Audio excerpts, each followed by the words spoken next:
Hey, what's going on, Guardians? My name is the Black Link, and over the course of Destiny 2 the Witch Queen, we've gotten access to a ton of different mods, a ton of different new abilities. We've got Void 3.0, and there are just so many different awesome builds to play with right now. But I wanted to take a little bit of time to talk about what my favorite current build is.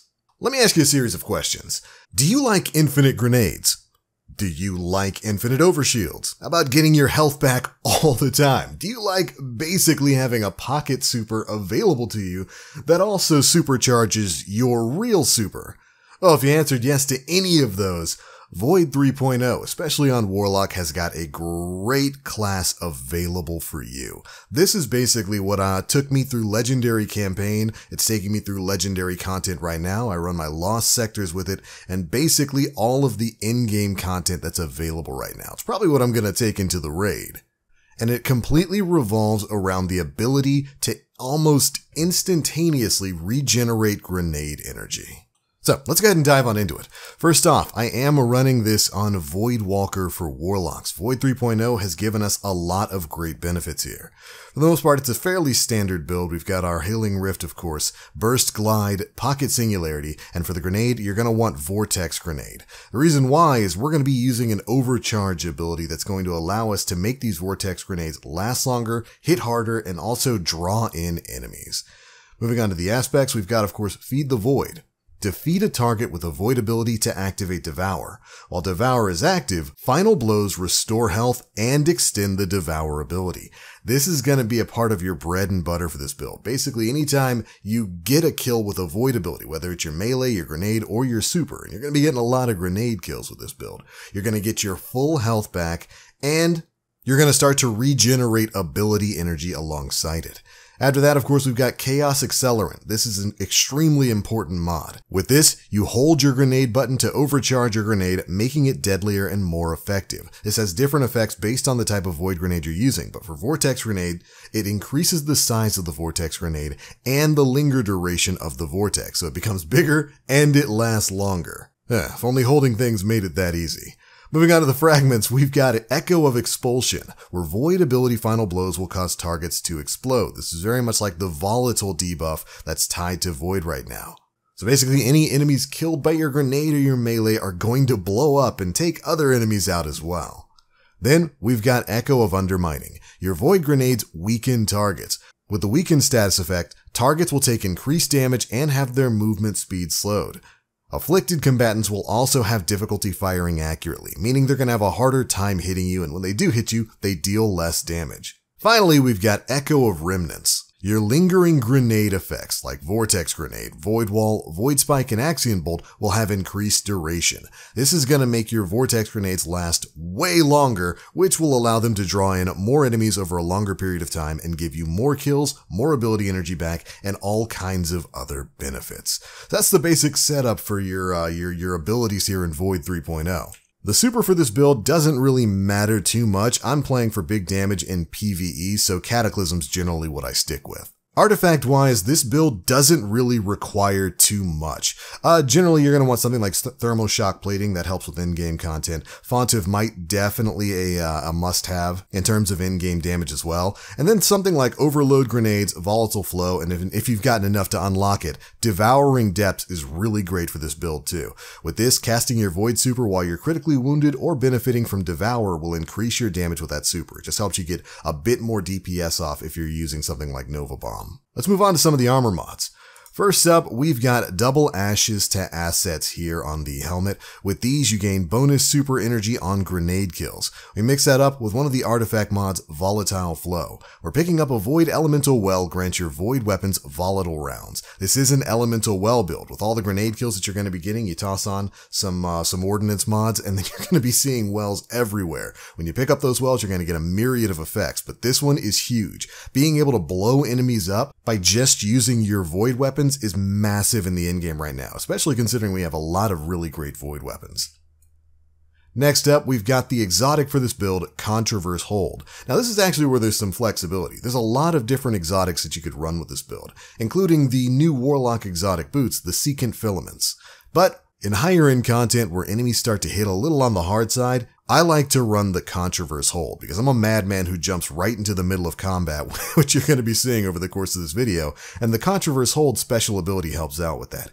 They come with Chaotic Exchanger. Resist incoming damage while charging your Void Grenade. Charged Void Grenades return grenade energy on a hit, so while you're charging up those grenades, you get further increased resilience against enemies, helping you to survive in some of the higher end encounters in the game. And it makes it so every hit, every tick of damage your grenade does is also going to give you grenade energy back.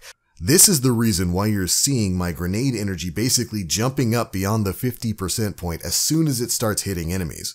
With all the bonuses we've got to Vortex Grenades with the way they deal damage and linger now, this is giving you a ton of grenade energy back for every tick of damage it's doing. Mod-wise here, the important one is Elemental Ordnance. Defeating a combatant with a grenade spawns an elemental well that matches your subclass energy type. This is the mod that allows you to spawn those void elemental wells every time you get a grenade kill. The other mods are less important, they're going to be based more on your personal preference, but you definitely want to be running Elemental Ordnance. Next up, we've got the chest piece, and with this I'm running Thermoshock Plating for some extra survivability, as well as some grenade launcher reserves because I like to use Parasite as my heavy weapon for burst damage, and finally of course, Well of Tenacity. There's also some flexibility here with some of the Void Elemental Well mods, but Well of Tenacity has basically taken over for Protective Light. With Well of Tenacity, picking up a Void Elemental Well reduces the damage you take from combatants for a short period of time, and that damage reduction is pretty massive.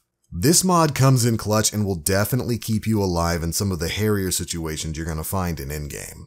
But again, some people might consider it to be a little bit redundant. If you're proccing your grenades and you're proccing Devour, you're basically not going to need much damage protection so long as you're continually getting kills. But I like to play it safe and run with Well of Tenacity. However, if you're somebody who's comfortable running without Well of Tenacity, I could definitely recommend something like Seeking Wells, since you're going to be spawning a lot of elemental wells all over the battlefield, and without Seeking Wells, you're basically going to have to make your way to those wells and pick them up, which can be a little bit dangerous in endgame content. With Seeking Wells, those wells are going to track to your position and fly straight to you. This is a great replacement if you don't think you need Well of Tenacity. Moving on to the boots. We've got Bountiful Wells. This is also a majorly important mod to have on this build. With this, elemental well mods that cause you to spawn elemental wells can now stack, spawning additional wells for each additional copy of the mod you have equipped. With this, you can double up on elemental ordnance mods to spawn as many elemental wells as you need. If you double up on these, you're basically never going to run into a situation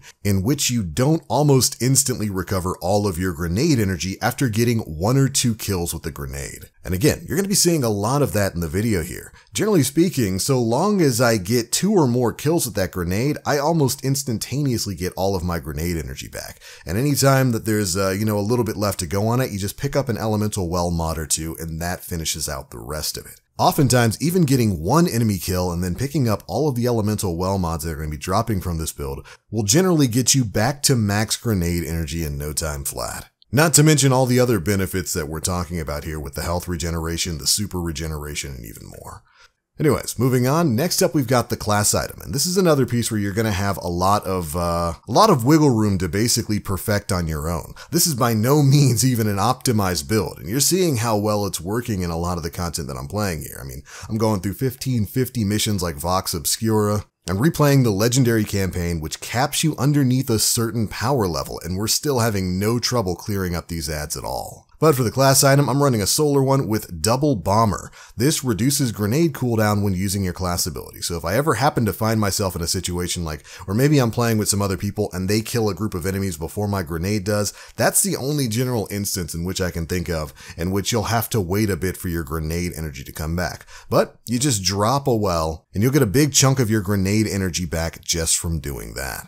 Next up, of course, we've got Font of Might. This is an artifact mod this season, thankfully so. It really knocks down that energy cost there. And with this, picking up an elemental well that matches your subclass energy type grants a temporary bonus to weapon damage of that same element type. Since we're running a Void subclass, picking up all of these Void elemental wells is going to give our Void weapons even more damage. We'll talk a bit more about that in a second. And then, of course, I'm also rocking Overload grenades. For that in-game content, you're going to be facing a lot of Overload champions. The worst champions, by the way. And this will make it so that your overcharged grenades will stun them as well as stopping their energy regeneration and dealing massive damage to their health. Again, here, there's a lot of variability. You can change this up a ton. If you're someone who doesn't use a lot of void weapons, you can swap this out for something like another elemental ordnance to get even more of that grenade energy back when you're picking up a well. You can run with elemental armaments, elemental light. You can go font of wisdom even if you're trying to get some additional supers in your gameplay. There's a lot of variability with this build. And so long as you're getting those kills with grenades, you're going to be getting that energy back and dealing massive damage to enemies.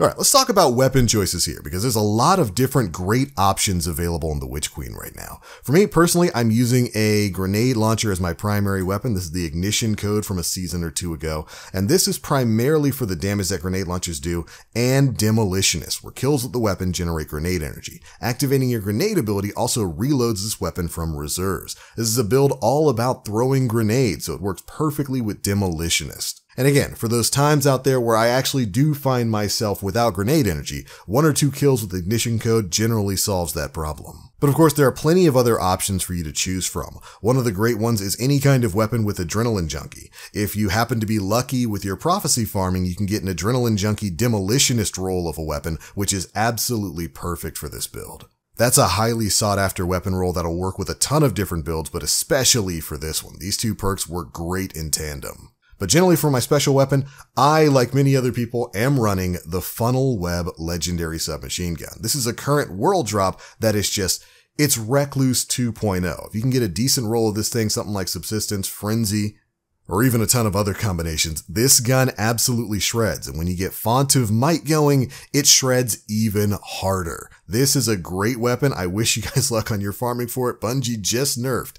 They just nerfed the Throne World chest cheese that people were using to farm this thing up. So good luck on getting a decent roll of it in the future, but it's a fantastic weapon to use in tandem with this build. And finally, for my heavy weapon, I'm just running Parasite right now. This thing deals laughable amounts of damage. It's great for burst DPS phases, especially if you power up Worm's Hunger to times 20 by getting a bunch of kills before switching to this weapon. It's just an all-around good gun. But alright, Guardians, that's pretty much it for this build. That's what I'm having a lot of fun running with right now with Void 3.0. There's a lot of different things you can do here. Like I said, I haven't even optimized it. Look, I'm running at 69 giggity for my discipline stat there. That could be a lot better. I could optimize a lot more things with it. But even in a sub-optimized form, this is carrying me through all types of content. And plus, I'm having a ton of fun with it. But anyways, I just want to talk a little bit about this Void build that I have been running for the past week or two. Hopefully you Guardians are finding some builds you enjoy. Right now, there's another Warlock build that basically gives you infinite freezing grenades. I might have to talk about that one real soon. But that's it for this one. If you like the way this build looks, be sure to give it a try. And if you've got any other builds, be sure to share those with your fellow Guardians down in the comment section below. If you guys enjoyed, feel free to drop a like, make sure you subscribe, and hit that notification bell to stay up to date with all the latest stuff we're putting out. But I'm out for now. Thank you all so much for watching, and as always, I am the Black Link. You Guardians, stay frosty.